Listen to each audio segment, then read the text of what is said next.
আমি যখন ইন্ডিয়া থেকে আমি যখন এসেছি এখানে, আমি ওখানে সব স্টপ করে এসেছি। আমি আমার অত সময় আমার দেখার নেই, ফোর্স নেই, আমি ইন্টারন্যাশনাল স্টাডি করবো আপনাদের। শুধু একমাত্র আমি এই বাংলাদেশে আমি এসেছি আপনাদের এখানে, একমাত্র শুধু এসেছি এই জন্য আপনাদেরকে, যে যেন আপনাদের মনের মধ্যে, আপনাদের দিলের মধ্যে যেন কোরআনের আলো যেন ঢুকিয়ে দিতে পারি।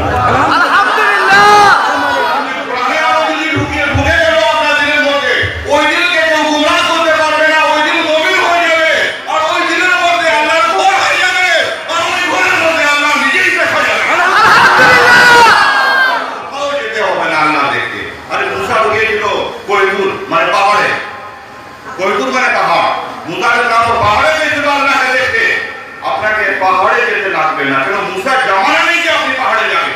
কেন যাবেন আপনি পাহাড়ে?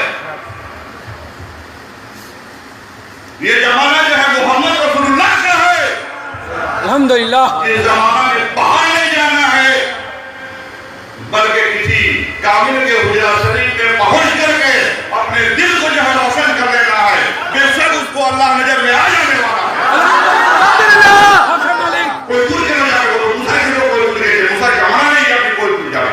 इधर का कोई दूर जमाना को गुमराही हो जाए, कोई दूर दुनिया सुन जाए तब गुमराही हो जाए। तो मुसा जमाना नहीं, यदि मुसा जमाना आपके कबूल आपने कोई दूर जाए, क्यों जाए कोई दूर? अपनी কোনো আল্লাহর বন্ধুর সাথে বন্ধুত্ব করুন না, অবশ্যই বুঝতে পারবেন। কোন আল্লাহর বন্ধুর সাথে বন্ধুত্ব করুন, যেরকম এই জামানা এই সময়তে একজন আল্লাহর বন্ধু দেখা যাচ্ছে সুফি ফরহাদ আহমদি রাহমাতুল্লাহ আলাইহি, মুফতি সুফি হামিদ ফরহাদ আহমদি রাহমাতুল্লাহ আলাইহি আল্লাহর বন্ধু দেখা যায়। আলহামদুলিল্লাহ। এরকম পীর মসজিদের সামনে এসে বসে যান আর আদাব প্যারবি করুন, বেশক আল্লাহ আপনার দিলকে খুলে দেবে। अल्हम्दुलिल्लाह। बंधु बोलना, इससे अच्छा दोस्त आपको कहाँ मिलेगा? पुराने